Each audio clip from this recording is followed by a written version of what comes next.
Hi, I'm Eveshka Ghost and I'm a filmmaker and composer.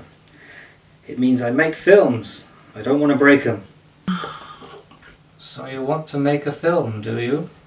So you want to make a film, do you? So you want to make a film? So you can't say film because if it's not shot on film, somebody who gets really expensive cameras put in their hand for breakfast and they don't even organise it will moan at you because you're not shooting on the celluloid film. I call them films because I'm a wannabe, basically, and I want to pretend that I shoot on film, but I don't. Sorry, Quentin Tarantino, but I can't afford it. Yeah, so you want to make a film and you don't have any money. Well, I can help you. I don't know how these YouTube people do it. They sit there and go, yeah, today we're going to talk about this, and we're going to talk, and they know how to do it. And so you want to make a film, and you've got no money, but you've got friends, so you could go out with your friends, and you could make a film with your friends. So you want to make a film, but you don't think you can because you think you need money. You think you need to do a Kickstarter. You don't need to do a Kickstarter to make a film. I've done Kickstarters, but not to make a film, only to pay the horrific BBFC costs. So you want to make a film, but you can't afford it. So what do?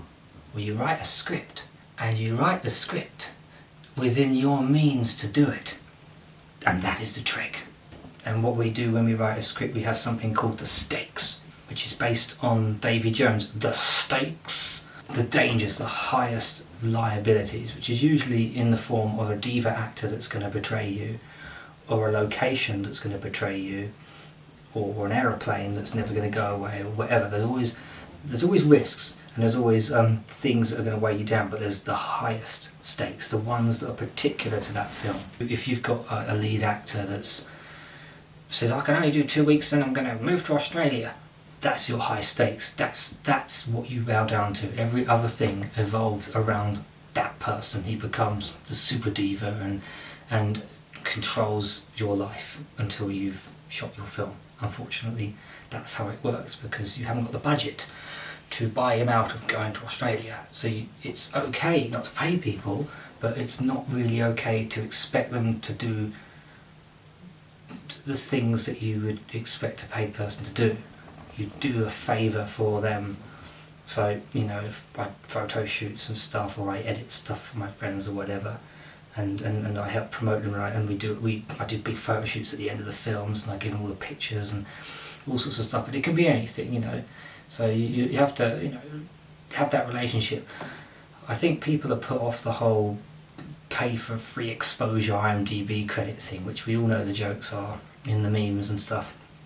I think they're put off because they're strangers asking you to do a film. They're literally strangers saying, hey kid, do you want to be in a movie? And then they promise you this stuff and you've got no relationship, you've got no loyalty to them really, you don't know them, and that must be what the horrible experiences are that these people are having. I've had a few horrible experiences, and yeah, they've actually been people that haven't really been friends, but I've learnt by them. Can you smell weed? So you want to make a movie. Okay, so that's your high stakes. Creaking leather.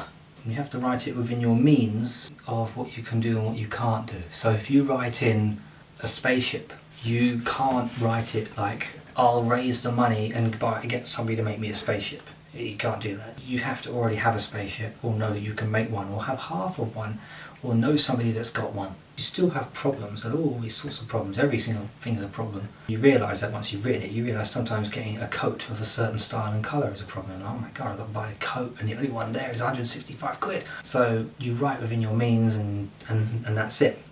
And then you need a crew. Unfortunately, you're probably not going to get one. The most efficient is the director, who is also the camera everything, the sound person, because if you can record the sound externally on a boom mic, as you know, it just makes the quality so much better and it's really, really good. And then a third person who doesn't have a boom mic in his hand, doesn't have a camera glued to his hand. I'm the person that has the camera glued to their hand. and they have a clapperboard and they can run around. They are your hands. They become your hands, and that's your third person. And I usually call them the producer or something, even though they may or may not be. But everybody's a producer. You're all everything. There isn't really a designated role as much. If you might be unlucky and you might only have that, so you might only have video and audio, and that's it. And then somebody's going to have to do the clap, which is the cardinal sin. This is the thing, all these cardinal sins, like, oh, some people clap and shout out a number. Could never do that, it's so unprofessional. That clap could be the difference between you finishing your film and not finishing it. Nobody's ever going to know that you used your hands to clap. I've done it a few times, not that many times. On the Bastard Sword we had one crew, and that was me. So we weren't recording sound because we knew the aeroplanes would just be impossible to dodge. And because again, we're not paying the actors, they're friends doing a favour and friends that have got jobs. It would have taken too long to wait 4 minutes for every plane. It would have distracted us, so we dubbed the whole thing. But that's okay because we know how to dub ADR, we know how to do that, we have the technology to do that.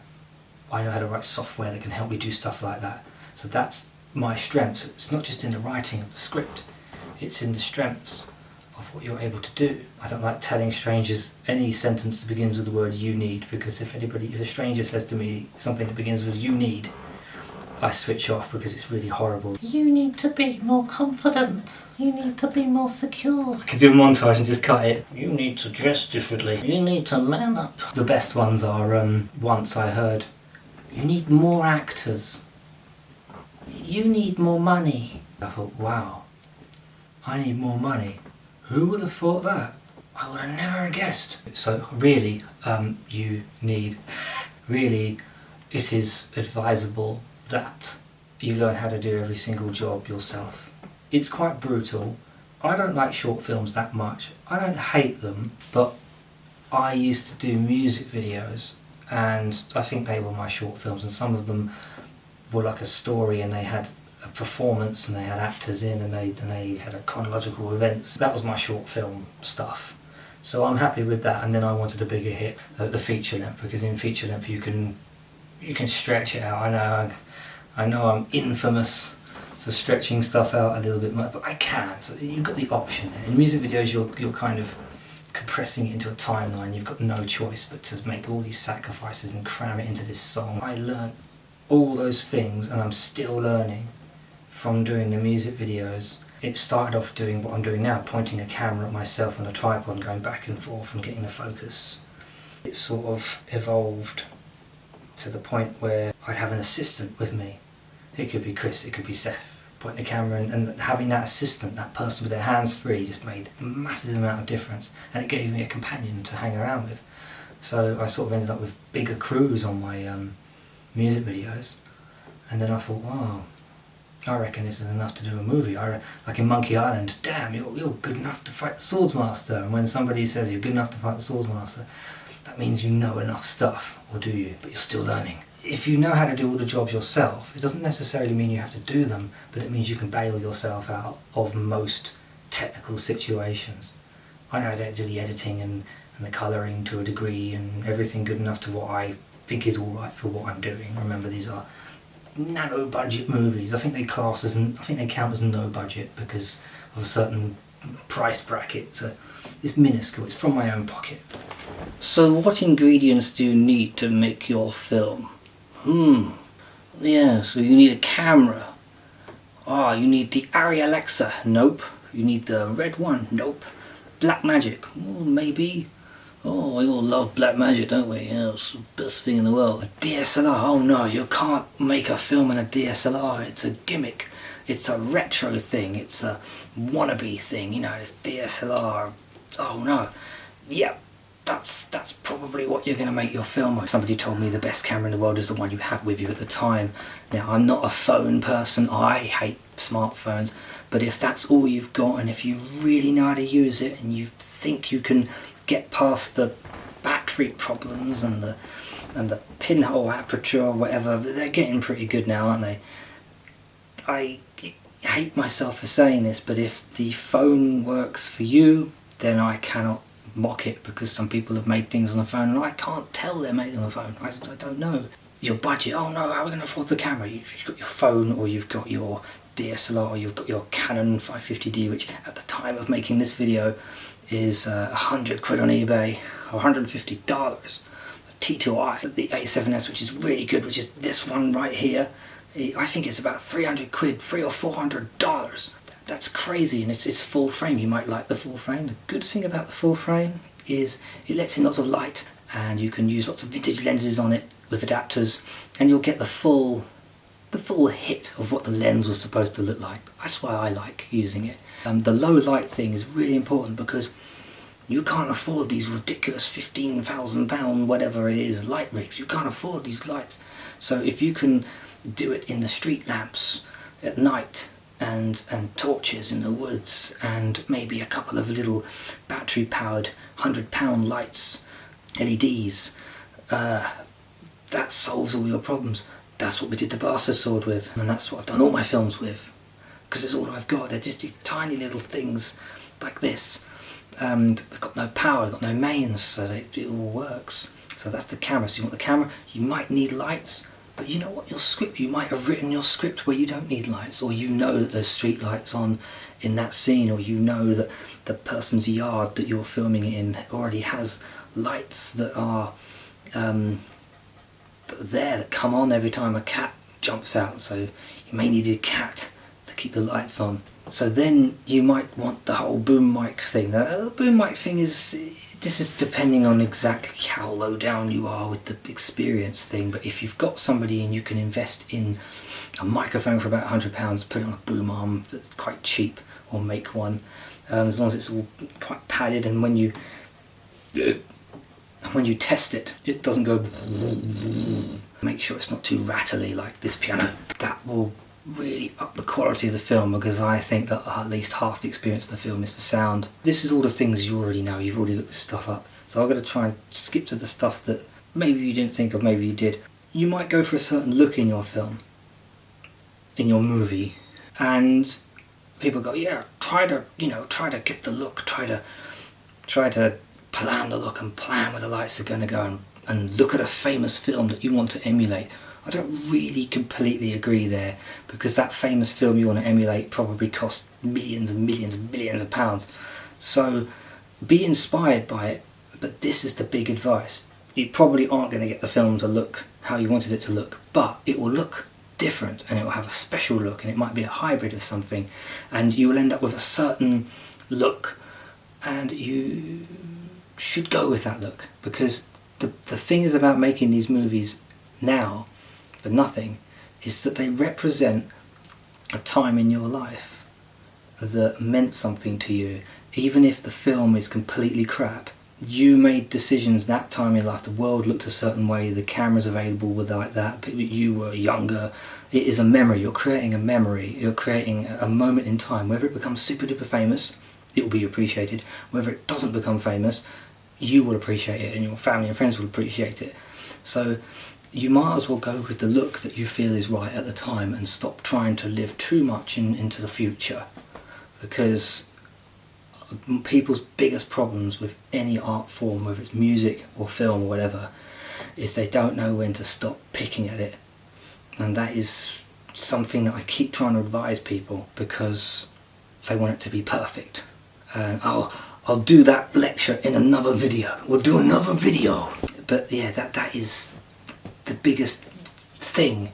I'll do it now. If you pick at something for too long because you want it to look a certain way, then by the time that you've got it looking the way you want, your desire and opinion of how you wanted it to look would have changed. So you're chasing your tail for eternity. And this is very common with the whole final mix of the music. Final mix. Final mix. This is the mix. I've got a better snare drum now. Oh, I can't believe I had that stupid paper thin snare drum. You know, if you just keep going, you are never going to find the end. You've got to just let it be. Yes, try and make it as good as you can, but don't destroy yourself, because by the time you've got to move on. And you won't have learned from it if you didn't just let it be what it was supposed to be. It's like my first film, The Granary. It's not very liked by many people. Oh, and it's really uncomfortable to make, and I hated my character in it. I only did it because there were no actors. There was no actors in that film. It's just the crew that remained from so many bad things going on that we had to do something. And I learnt so much doing it that it was totally worth doing it.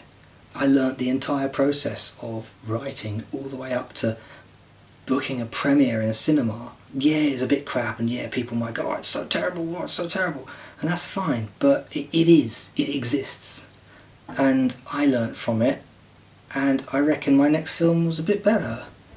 I'd like to meet somebody who would say that The Granary is better than The Bastard's Sword. That would be interesting, because I'd like to know why you would think that. But you won't learn from it until you finish it. Oh yeah, and also you need the hit, you need the buzz of having a final product, of holding it, I don't know, on a DVD or a CD album, or we did VHS because we wanted to hold a VHS, childhood dream. If you don't finish it, you'll never experience the fact that you can say, I finished that and I moved on. So you have to learn how to move on and just not, this is going to sound weird, not spend too much time on it.